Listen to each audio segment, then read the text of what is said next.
Hi, and welcome to another episode of Dungeons and Degrees. My name's Adrian, And I'm Alex. and today, I know, and today we have a special guest. Special guest, introduce yourself. Hi, everybody. My name is Mason. Some of you may know me as Professor D&D from TikTok. And yeah, I'm just a general Dungeons and Dragons guy. I don't know what more to say, really. We have all our niches, Dungeons and Dragons is all our niche, and that's why we're here together. Yep. Exactly. All right. And the reason I brought Mason on today was to talk about his 3 classes he's been working on for addition to the regular class set. Can you give us a little brief explanation, and then we'll kind of go into more details? Yeah, for sure. So the 3 classes are the Skirmisher, the Commander, and the Inheritor. I don't know why I did them in that order, because usually I list the Skirmisher last. But the Commander is in large part kind of an answer, a 5th edition answer to 4th edition's Warlord class, which, looking back to 4th edition, the thing that I have seen the most people say they wish was in 5th edition that was in 4th was this class. General ideas to kind of make it so that, party tactics, party synergy matters a little bit more and has some more mechanical weight, because at the moment, most of the classes in 5th edition largely just make really good individuals, but oftentimes don't do a lot to make really good teams. So that's kind of what the Commander's for. The Inheritor, meanwhile, is effectively kind of a sorcerer, but no magic. So imagine, if you will, that you are the descendant of a dragon, but instead of shooting fireballs because of this, you have like an extremely coarse and scaly hide and are very strong and things like that. It's kind of the physical manifestation of a supernatural inheritance as opposed to a magical manifestation. Hence the name, the Inheritor. And then last but not least is the Skirmisher, which is kind of made to be a hyper-mobile martial class for 5th edition. I think the most mobile class that we have at the moment, kind of at least the most mobility baked into a class, is probably the Monk. And even still, it's just you're kind of mobile as long as you are spending key points and things like that. The Skirmisher class tries to make it so that people can be mobile at all times and in all things. So yeah, that's kind of the vibe. Those are the 3 classes, basically. But yeah, no, those sound amazing. I really like the Inheritor, because you don't really get that. Like, you can be any race and have ties with the dragon, but you don't get too many physical attributes. I think that's really awesome, this other side of the coin kind of inheritance. What kind of specialties are you thinking of right now? I don't know how much, I've read a bit of it, but also I've been recovering, unfortunately. Hey, no sweat whatsoever. So as far as subclasses are concerned, at the moment, I have racked my brains about a dragon subclass ever since I came up with the idea for this particular class. And because so much has been done with dragons thus far, I still just have not touched it, largely just because it feels like anything I do is going to be messing with some subclass of some other class, particularly after Fizzbands came out, right? With that kind of expanding things so much more. At the moment, the subclasses that are in the Inheritor class are Descendant of Divine Authority, which is basically like you are the descendant of some kind of like angel or god or something like that. This one's more of like a kind of like probably a lawful god of some kind. In fact, there's a mechanic built into it at one point where it's called the God's Judgment. And basically you can kind of cast judgment on someone else, either in the affirmative or in the negative. And if it's in the negative, you deal damage to them. And the damage depends on, like, is your god good, neutral, or evil? And the damage varies. Or, like, is the angel that you're from aligned with good, neutral, or evil? And the damage varies depending. But the assumption is because it's this divine authority, it's probably going to trend toward lawful. Depending on how this class goes, what people think of it, things like that, I have some ideas for some other subclasses for these various classes. And one of the ones is probably going to be like Descendant of Divine Mischief or something like that, where it's a much more kind of chaotic deity or angel that you're coming from. Another one is called Legacy of Heroes, which is kind of like, imagine that you are like He-Man or Aragorn or King Arthur or like some other parallel where you are kind of the most recent descendant in a long line of like heroes or rulers or things like that.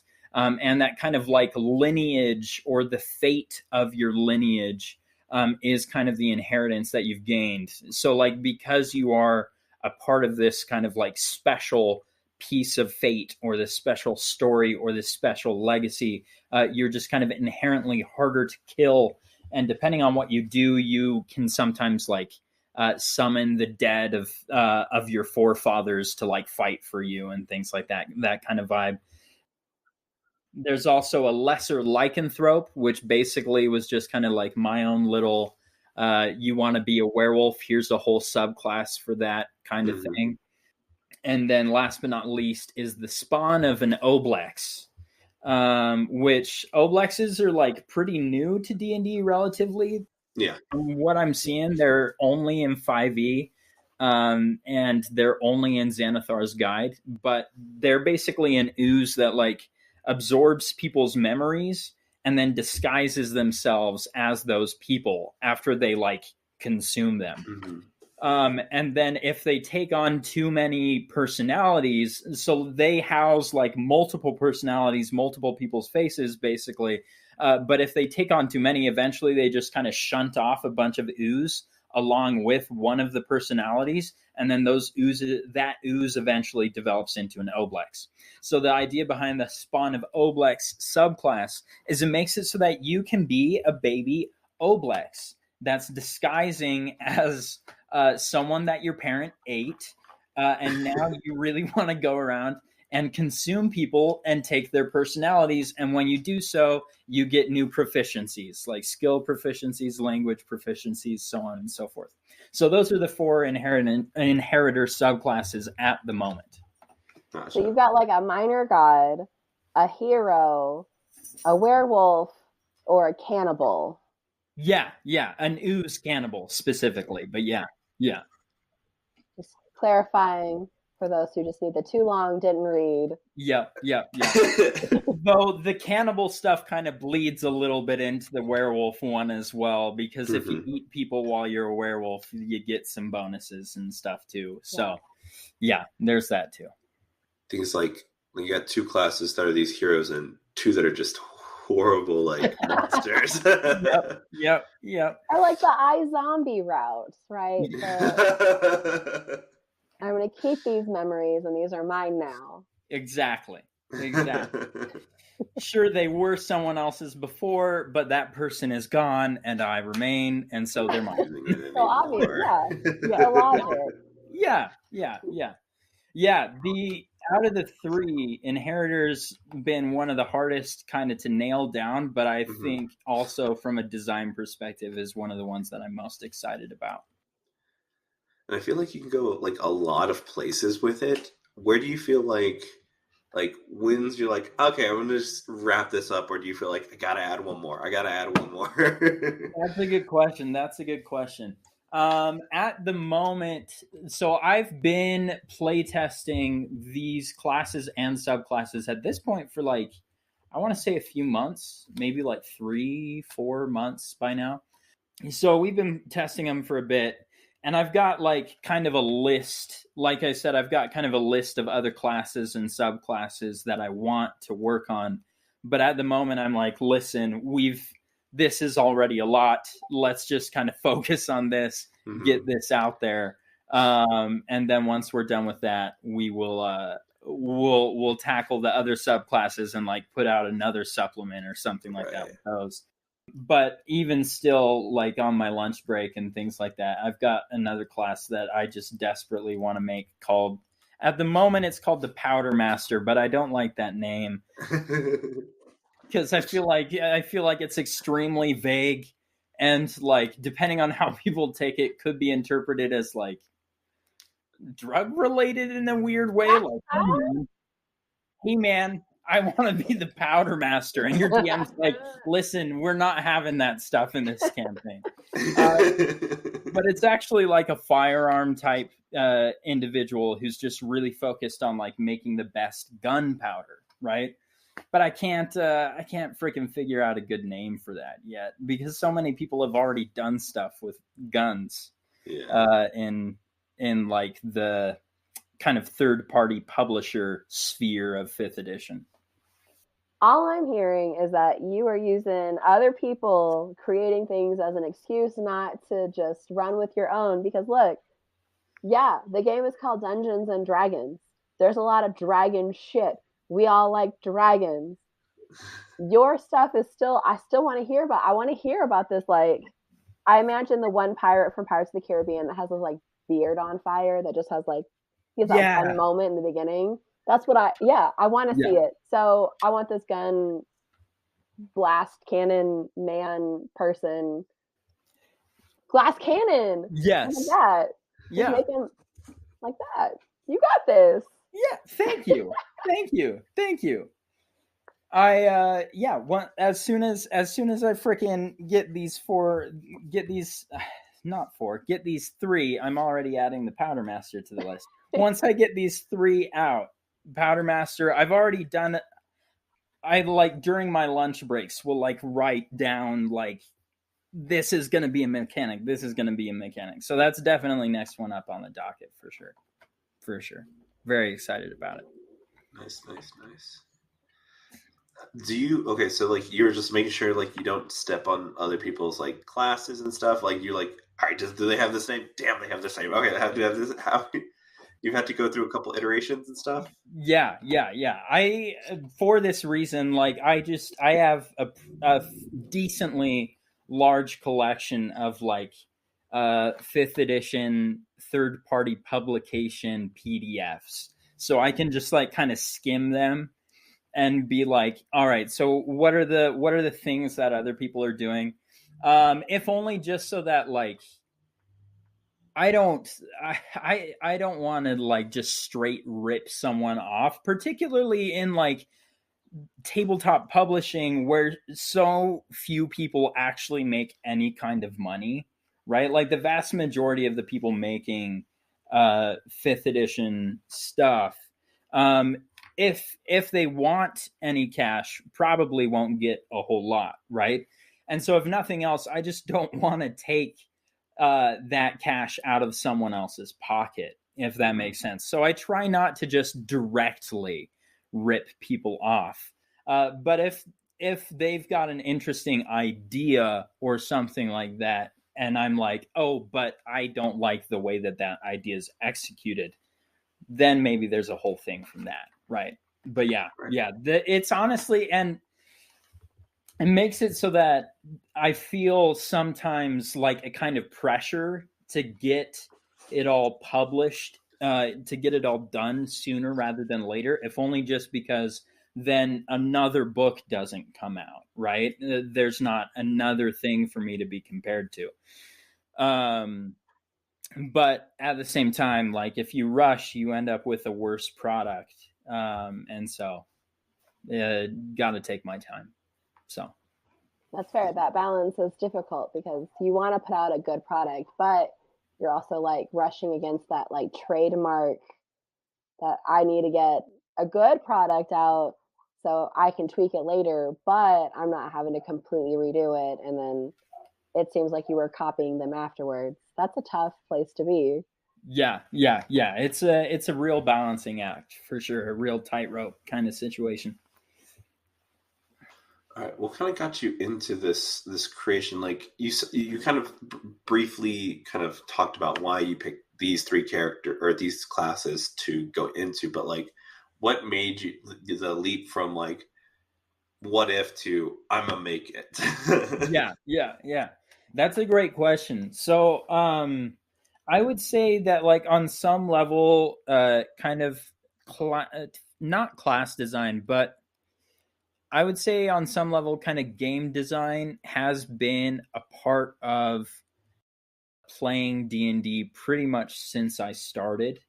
I'm like compared to many people, I'm a little bit newer to the hobby, but also like there are so many new people in the hobby right now that like I've been playing for about 5 years, and I've been running for about 4.5 of those 5. And sometimes I'll tell that to people, and they're like, "Oh, you baby." And sometimes I tell that to other people, and they're like, "Oh, wow, you've been doing this for a while, right?" And so I never know exactly where I'm at compared relative to other people. But when I first started DMing, there was a bard in the party, and none of the subclasses available at the time fit this guy at all. And I didn't know anything about like Drive Through RPG or DM's Guild or any of these like really vast resources of homebrew material. So I was like, "Oh, this sucks! Like none of this works." And so I just made a subclass for him. He was a con man; that was his whole deal. And so I made a bard subclass called the College of the Con. And a whole bunch of like the two of us playing together was also kind of like he and I testing out this subclass that I'd made right after starting as a dungeon master. And really ever since then, I think like there was a wizard in that campaign too, whose whole vibe really kind of defied a lot of the subclasses available at the time. Probably at this point would fit more with an artillerist, but Eberron wasn't out yet. And so I made the School of Artifice for him, which was really focused on this like magical suit of leather armor that he tinkered all of the time. And so like he'd roll dice at the start of every day, and depending on what he rolled on the dice, his armor would do different things every day because he was just this kind of mad scientist adding stuff with no rhyme or reason. So I guess in a big way, making a full blown class was just kind of the next step, if that makes sense. And it really all started with the commander class, which I'm really big into kind of the tactics of D&D. I love figuring out how to kind of contribute to the whole as a player during combat. I really enjoy. You guys can see I'm in my dad's office for this. Alex, you were off before, but I'm dog sitting for my family while they're out of town. And as you guys can kind of tell back here, my dad's got a lot of board games. At this point, I think he has over 250 board games. And so most weekends growing up involved playing some kind of board game with my dad, it felt like. And so the kind of the rules and mechanics and figuring out how to kind of like game the system is something that I feel like has kind of been in me for a long time because of that. And combat in D&D is kind of the moment when that can come out the most, I think. And so I already really liked kind of trying to figure out how to fit all the different pieces together in the coolest way to make for really cool story beats during combat, and also like help my friends play better by the things that I'm doing, right? But it always felt like it kind of came a little bit short. It felt like I could only do so much. And so that was really kind of where the commander class came from, was me kind of wanting to have this class that I wish existed. I think you guys have an episode that I listened to kind of prepare for today called Find a Need, Make a Module, I believe is the title of it, if I remember right. Yes, it's Jasmine. Yeah, and I think, sorry, I didn't mean to cut you off there, Adrian. No, you're good. I was just going to say, I think in large part that's kind of what led to me starting to design classes was me kind of finding a mechanical need in 5th edition D&D and being like, this is really cool. I like this. I like the potential of like what could be done with this, and then kind of filling that space with my own little ideas. Essentially like the in-between spaces that are missing that would be perfect if we change this, and you know what? I'm gonna make a new thing. Exactly. 100%. Yeah. I think it's funny when you said earlier about like how you said like you've been doing it for 5 years and people are like, wow, that's so long, and you know other people are like, you baby, but I'm like, dude, you'll never be good enough for the gatekeepers, okay? But we ain't playing for the gatekeepers; we're playing for ourselves. Exactly, man. Exactly. Like somebody's always going to be around saying, "Oh, like I played 5 more editions than you did," or whatever. Or someone's going to look at the stuff that you make, right? Like if you're making classes, if you're making subclasses, if you're making modules, someone's going to look at it and be like, "Oh, like I liked X version from 2 editions ago that you've never played more than what you've done," right? And it's like, my man, I didn't know that was out there. I'm sorry. Good for you that you have something that you like more than what I did. I like what I did. Hey, Go man, at enjoy least I your made own the stuff. list, okay? Yeah. No. Everyone, there's a lot of like people who just will just sling criticism like it's nothing. For I mean, real, I feel man. like that For happens real. a lot. Like, I mean, especially TikTok in general. Just like people are just like, "Well, what about this?" or "I don't like this at all." I'm like, hey, cool, that's it. Carry on. Yeah. I think just like when you give the entire world a platform to share their opinions on without like any filter, they're going to use it in the vast majority of the time. It's not going to be the most fun for everyone around them. But that's what we signed up for, I guess. Yeah. I also wish that people understood that once you start spewing hate like that, you are only furthering like the reach of videos like that. So if you do go on people and you're like, I liked so and so better, you're still giving them clout. Like that's what those apps are for. If you ignore it and you just flick on by, that message isn't going to be spread. It's going to start dying. But like once you start interacting, you start talking to people, you're not helping. You're only fighting more. You're fighting a losing battle by actually interacting. Yeah. If what you're doing is trying to like beat someone down, you're failing the moment you open your mouth. Yeah. It's more fuel for the analytics. It's the robot getting your message that you like it. What was one of your first characters in D&D? My first character was a dragonborn named Torin Non-Drakai. And he was just a dragonborn fighter, probably one of the most kind of classic combinations you can get in 5th edition right there. And he was, I think a lot of people's first characters kind of reflect them in some way. And I think Torin reflected me in the sense that he was just a nervous wreck, just an absolute mess psychologically, who really needed some help. And it was in the middle of like, it was kind of right after I was halfway through college. I had just barely started going to therapy again. And it was kind of right in the middle of that. I also like, at the time I was taking a full-time class load, had 2 part-time jobs, was trying to still do a social life, and play D&D for the first time. And so I was pulling like 1 all-nighter a week in order to do all of this, right? So there were definitely some points where I just had that manic look in my eyes of like, yeah, let's play D&D. Like, my blood is probably solid caffeine at the moment, but let's go, you know? Yeah, that was my first character. The kind of the thing that made him unique was he had a baby that he carried at all times.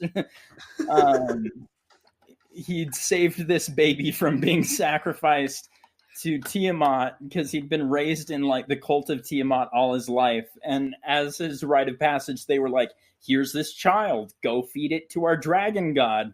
And he was like, I never had a father, and now this child doesn't have a father either, and I don't want to like be the problem that caused me. And so he like has this existential crisis, runs away with the baby, and lives a paranoid life thinking, if I let go of this baby, the cult will come and kill it. So he just has it in a sling that's on him at all times. In combat, everything.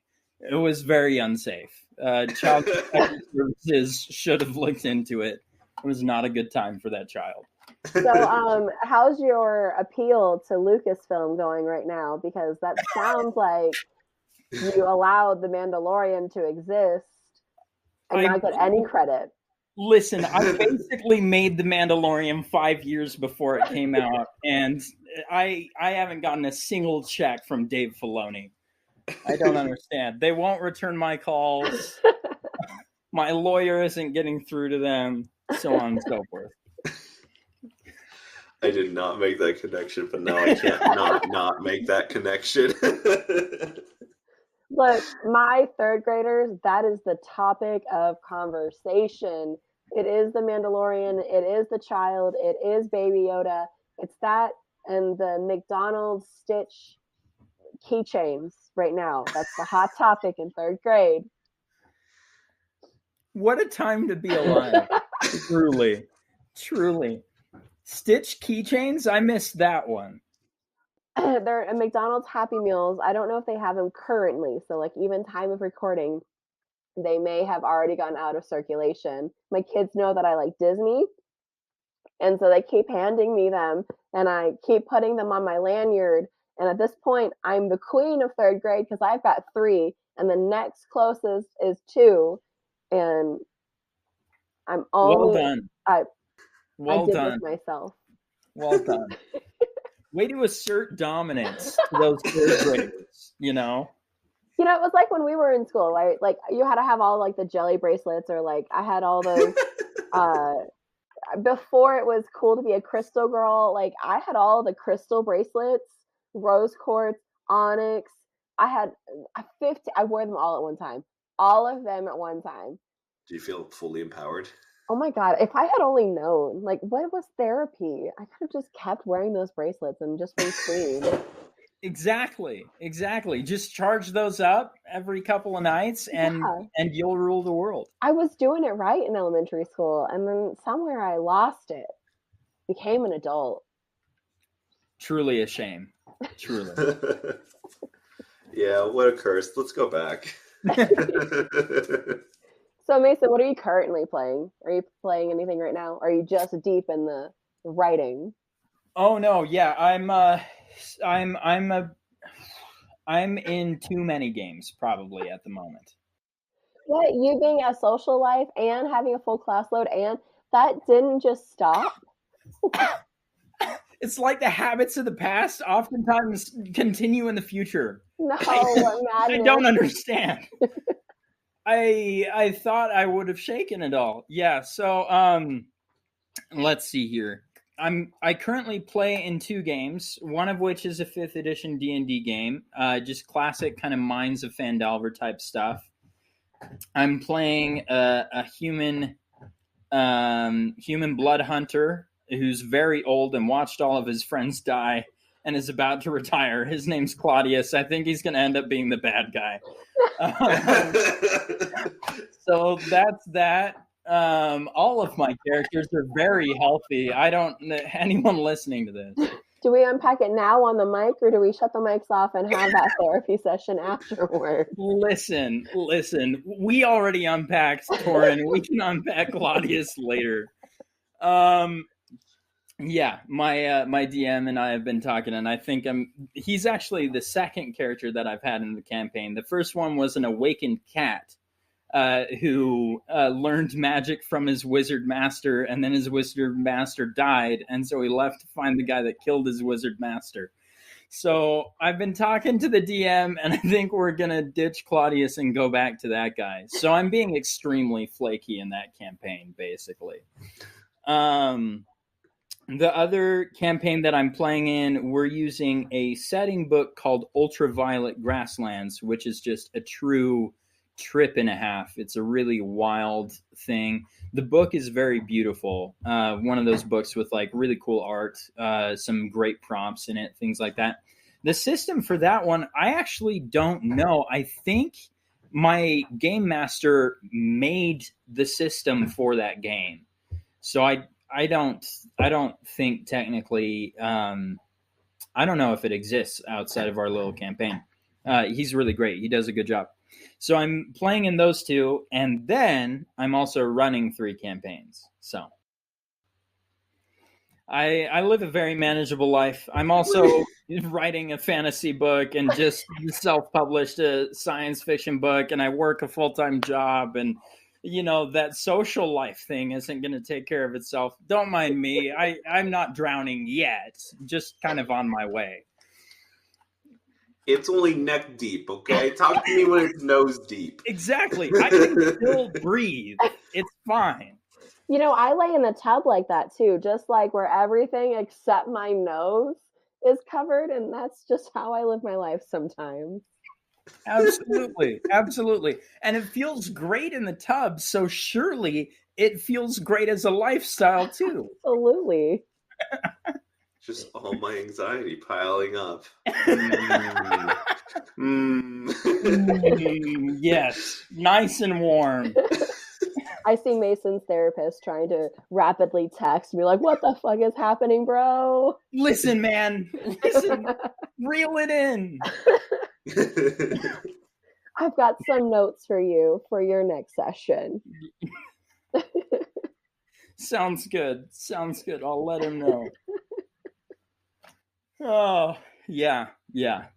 So that is the 3 campaigns that I'm running are one is called Salter's Bastards, and it's a military fantasy campaign in a kind of like early Renaissance type era. So black powder weapons are just being introduced, gunpowder weapons, I should say. And like a bunch of kind of constructs are beginning to be invented for warfare. So there's kind of some like magic tank warfare vibe type stuff. The protagonists, the party, are the senior officers of a military unit called the Salter's Bastards, and the whole idea is the campaign's kind of them navigating this civil war that their military just kind of started. So that's that one, and then another one's called The Campaign Before Time, and it is a prehistoric D&D campaign. All of these also take place in my own homebrew setting that all of my campaigns happen in. Fun little tidbit there. So Campaign Before Time is the second one, and it's like that's basically the whole vibe. Think the start of Out of the Abyss, where everyone has been taken captive by dark elves, drow, whatever you want to call them. Take that, and instead of them being taken into the Underdark, instead these dark elves or drow are kind of taking them to this temple where they can sacrifice them to a dark god. And so they kind of like break out of that and then have to survive in a prehistoric jungle. And that's the whole campaign. And then last but not least, number 3, I call Utopia Fallen. And it's basically a campaign that takes place in the aftermath of the greatest civilization that ever exists on my homebrew setting, basically just being decimated. And it's just kind of a group of people trying to survive afterward. Kind of some science fantasy vibes, because the idea is that the society became so inundated with magic that it basically kind of was like sci-fi type stuff going on. So sci-fi apocalypse with magic, I guess, is kind of that campaign's vibe. Anyway, that's what I'm running. Only that. Okay. Only that. Only that. It's a very manageable lifestyle that I live. Yeah. Oy vey, that's a lot, dude. And then I also run, the playtesting one shots that have to happen for the classes, right? Because Right. those got to be tested. So yeah, yeah, yeah. I don't. I remember like a bit ago. You're like, I'm stepping away from content creation. I'm like, this is probably why. There's a lot going on in Mason's life, and Mason's doing a lot.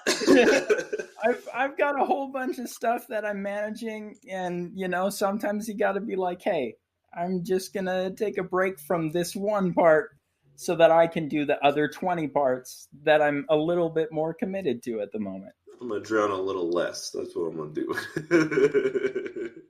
Exactly. No, Exactly. you're doing a lot, dude, and that's pretty great. Yeah, it's a fun time. It's a fun time. As busy as it is, I usually get to play in a D&D campaign once a weekend and then run a D&D campaign once a weekend, which is it's a lot of fun. I have a good time. Nice, awesome. Otherwise, we shouldn't be doing it. Yeah. Yeah. So what's your we'll talk about the degrees part for the first time, I don't know, in like 8 episodes. What is like an actual self-care routine that you help recharge? Because if you are doing all these things, I'm hoping you're not 100% depleted. And I know that D&D to a certain degree recharges my battery, so I'm going to assume at least a little bit recharged. But like, what do you do to maintain this beautiful and glamorous lifestyle that you live? Thank you so much for asking. I will say that, like, in a lot of ways, I think D&D is kind of the recharge for the rest of life for me. I work a copy editing job for a big corporation, sending letters to people that really don't want letters from me. And so my 9 to 5, on only the rarest of occasions, do I end my 9 to 5 job and think to myself, yeah, I feel super excited, right? Which a fair number of people I think are probably also in that camp, but also, because of this, maybe looking for some other work. But all this to say, at the end of a long day of work, a lot of the time I'll sit down and be like, all right, let's look over the classes again. Or let's look at this thing that I'm doing for this one campaign. Or let's look over my character sheet again. And that really does give me a boost when I'm not super feeling it. So in a lot of ways, kind of the prep stuff and the design stuff is kind of is a little bit of self-care insofar as I can kind of go into a flow state and get energized by that, Other self-care stuff that I do, I make sure to leave the house. I work from home, so like with all of this going on, it can be really easy for me to go, like, if I am not proactive, I could feasibly go like 4 days without having to leave my home, right? So one of the self-care things that I think is really important for me is kind of getting out and building the meaningful relationships, right? Obviously, with me dog sitting for my family lives really close by, which is actually a big part of the reason why I live where I live right now. I'm the oldest in a pretty big family, the oldest of 6 kids. Woo! Nice, And nice. Oldest siblings unite. I feel you. You're okay. Everything you're doing is perfect. It does not have to mean anything. Yeah. I kind of, to that point a little bit, like, part of the reason why I live where I live is so I can be around for my 2 youngest sisters, who are the only ones at home at this point, right? Kind of be present, give them rides when they need, things like that. And so every couple of days, I'll come by the family house, play a board game with my dad, talk to my younger sisters about the various boys that they're flirting with. Hopefully not, man. That was talk to my sisters about the various boys that they're flirting with, talk to my mom about how she's doing, things like that. So I think that's I know for plenty of people, family can be very problematic, and I'm very grateful that in my particular case I can kind of have that social system as a bit of a kind of self-care routine all its own. I am also a little spiritual, a little religious, and so I do also kind of go through some meditation, some prayer, stuff like that, to also kind of help center me on days when I am very off of center for whatever reason. So yeah, those are a bunch of the kind of like self care things that I do. Those sound like really healthy, solid self care. That I'm copious taking notes in my brain of things that I probably should start doing and remember. I should go outside and just not for work. Yeah, I should not just go outside for recess. I should go outside For Just me? for me. what a concept! Wow. What an idea! Yeah, every time that I leave the apartment, I'm like, I could be doing other things, and then I'm outside, and I'm like, no, it's probably good I'm here. It's probably good. Probably okay. Yeah, yeah. What's it called? I saw there's this John Green TikTok. I saw it was like, I hate that I do these stupid walks to fix my stupid brain, and it's freaking working, and I hate it. Yes, yes. I think about those every time I go outside these days. Yeah. I'm thinking that I should be thinking that when when I need to get out. I usually just crash and just edit all day. Hey, there are plenty of days where, like, after a long day of work, if I'm like truly at the bottom of the barrel, I'll just kind of like sit down and watch like D&D live streams or some crappy science fiction TV or something for just like 2 hours and just uh Veg out. yeah. So I feel that deeply. 2 hours if I'm lucky sometimes. Yeah. Gotta make room for all that D&D. Yeah. Give me a second. Sorry. Yeah, no sweat. No Also, second. thanks for asking, Alex. It's a great question. You know, We gotta get into the healthy parts of what we do, because some people just think it's like, that stupid rise and grind work mentality. Yes. Hey man, if you're not making content, you get out of the way, bucko. I'm coming through. Yeah, man. The whole like wake up at 3 a.m. so you get 2 hours of extra work thing or whatever. Ugh. Ridiculous. Ugh. But yeah, no, I stopped trying to make, like, I don't know, I would say I stopped trying to make content. I've diverted my ideas to a different kind of content at this point. It's like, I would say that, like, yeah, I stopped making content, but I'm producing like 3 hours of content a week, and I know it's not TikTok, but it's something. It's something. Yeah. This is my socialization, because I don't leave this town much. I am leaving this weekend. Thank the Lord.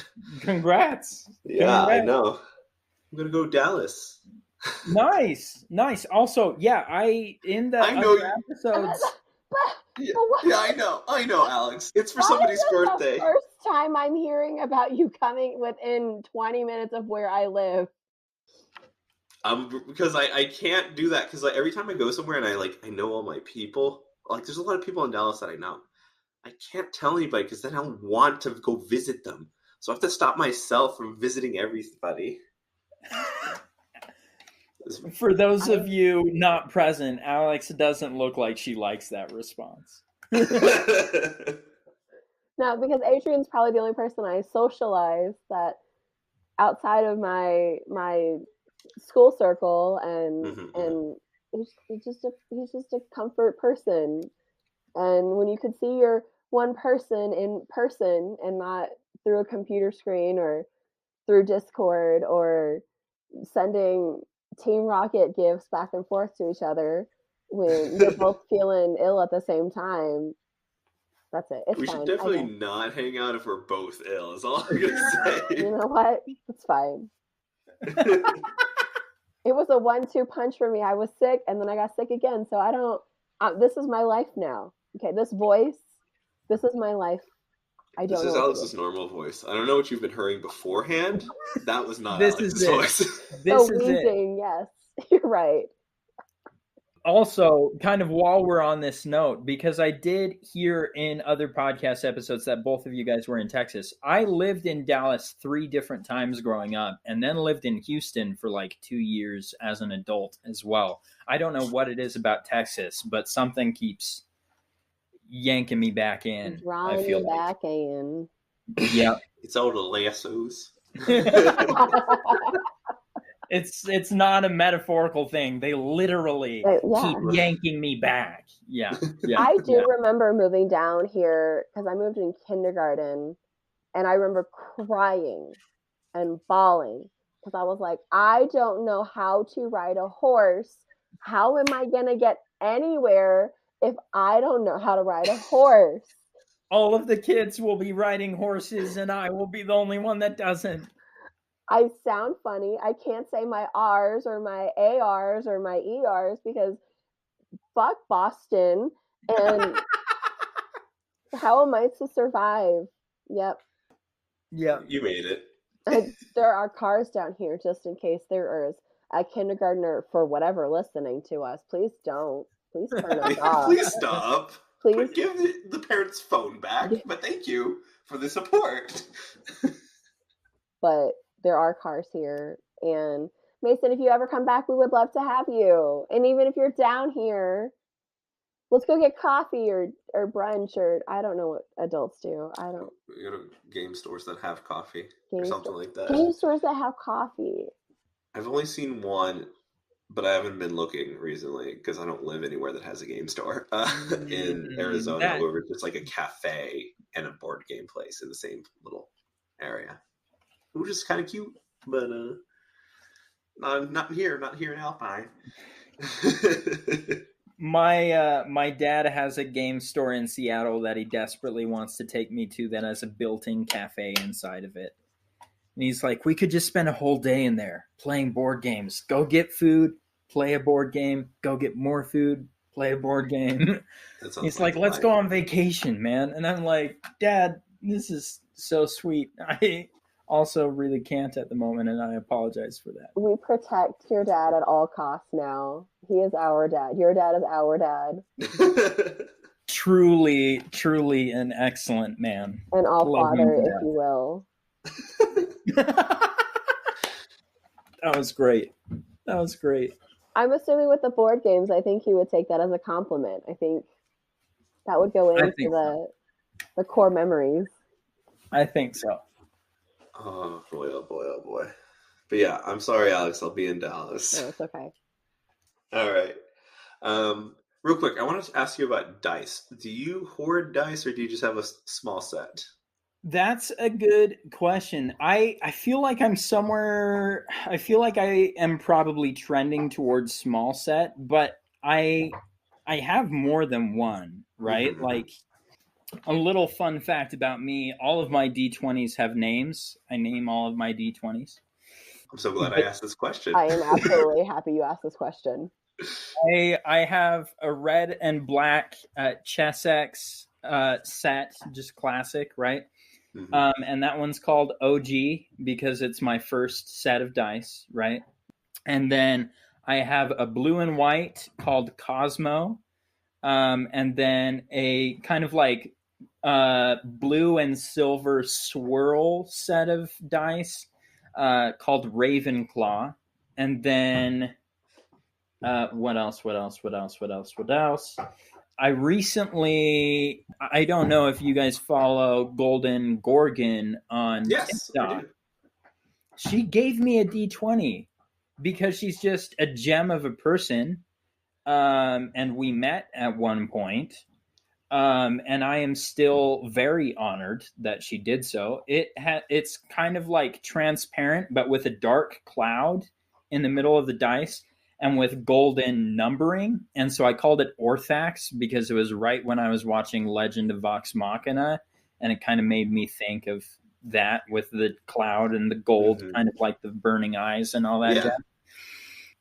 Also have just kind of classic black and white set, and the D20 from that one is called Little Boy. And then I have a big Tonky D20 that's like the exact same, except it's like 3 times as big, and I call that one Fat Man.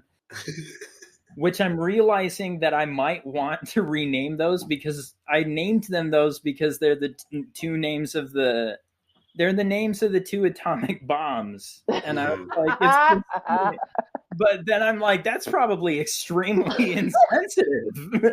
And so I'm definitely probably going to rename those pretty soon, just because that's probably not something to, like, 1, be making a joke about, or 2, be glorifying. So anyway, that's what they're named at the moment. But if there are people listening that are like, shame on you, you're probably right, and I am going to change the name shortly. Or you can go on to your TikTok and just flood the comments of how upset you are. Not to boost the algorithm at all. Yeah, specifically on like low numbered videos. Absolutely. Absolutely. Because that way your comments won't get drowned out, because there's so few comments on those videos. You should absolutely go and do that. Yeah, 100%. We're advocating this. Tell me how awful it is that I've done what I've done, please. Each word is going to be in 1 comment, please. Yes. And respond to other comments and share and post to your Instagram and post everywhere. And Absolutely.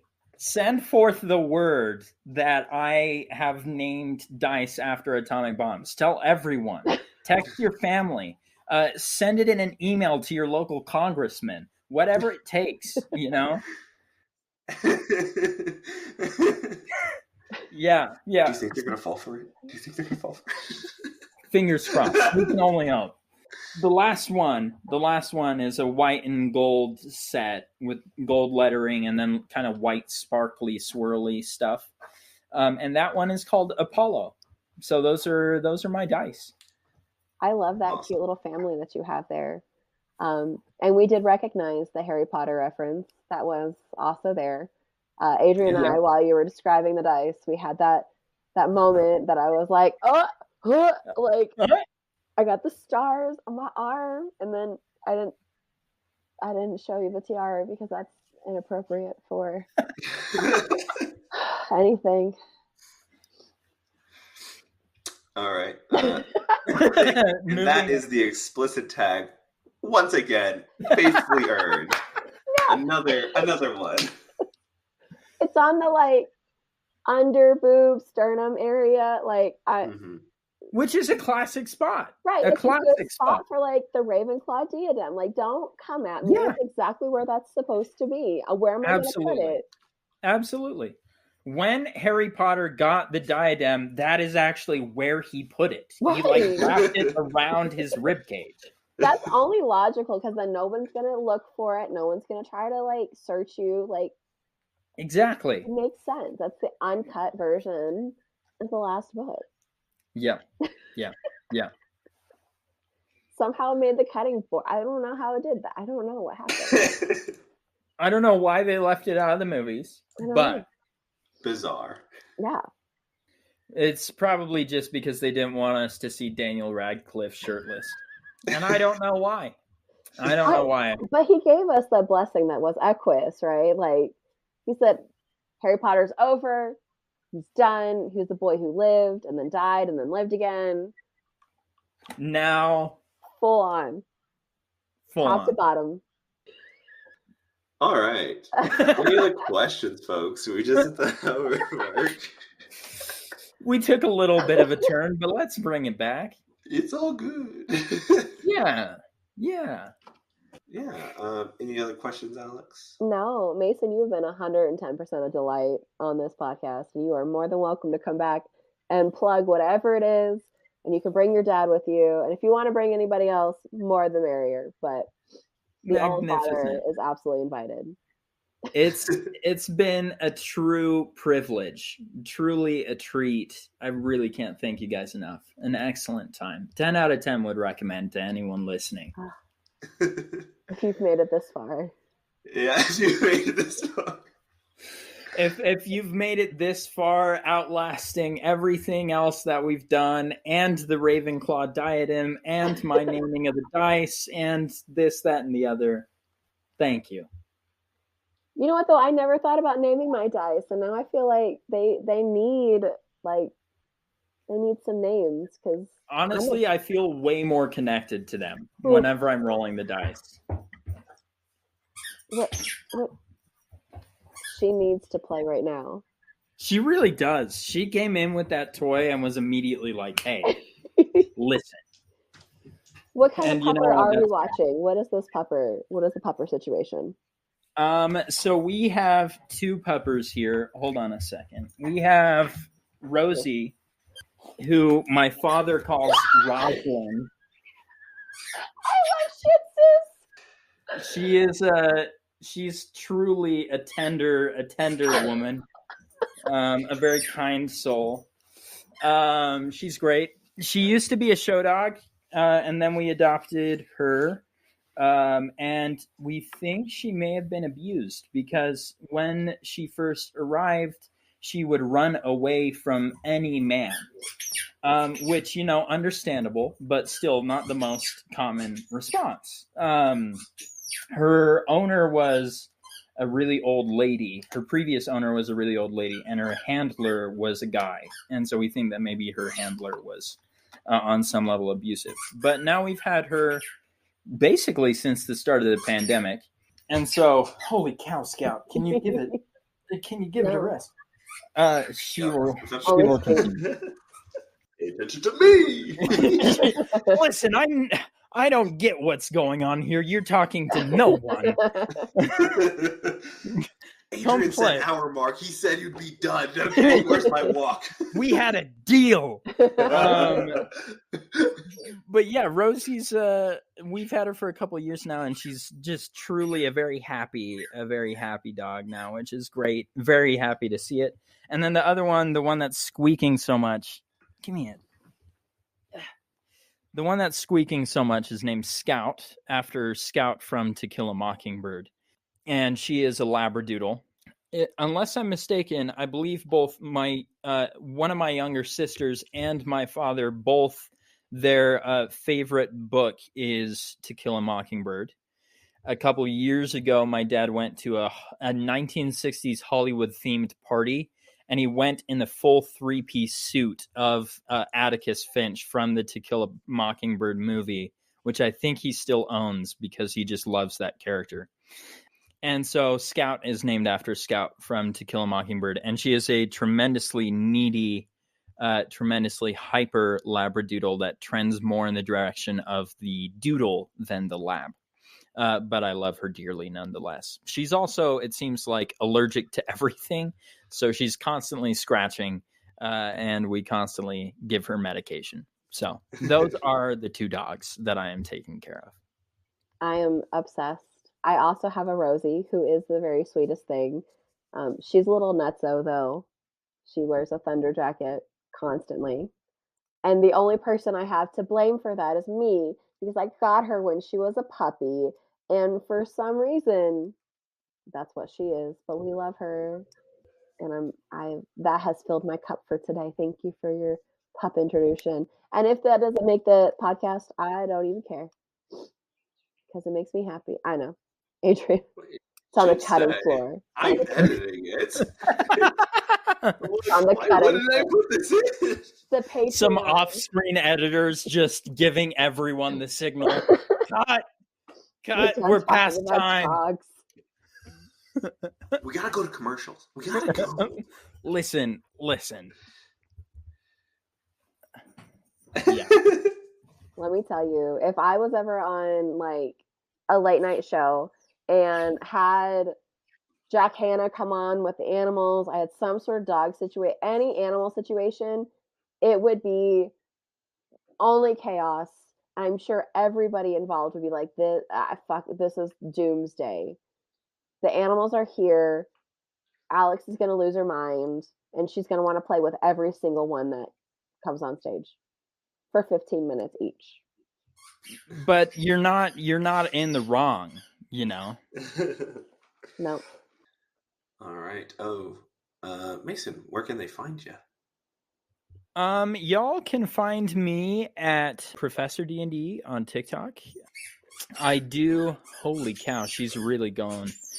I do also have a website called mrmasonallen.com. But that's more for like book stuff. Fun fact about me, I have self-published 2 novels as well, which we didn't even talk about. Which means we have to have you back. Oh no. What a shame. But yeah, y'all can check that out if you're so inclined. Yeah, that's basically where you can find me. All right, amazing. Alex, yeah. And thank you, dear listener, for listening to another episode of Dungeons and Degrees. We appreciate every listen, and we're so happy that you are here. Feel free to follow us on all social medias. We are present and hopefully a little more active, but you know, we got to take care of ourselves first, and we're doing the best we can. You can also help support us on Patreon if that allows you to, or share it and get our population growing. You can also join our Discord if you want to have a little bit more of a community there. And thanks again for listening. All right. Well, thank you so much for listening. My name's Adrian. And I'm Alex. And I'm Mason. Go have some fun.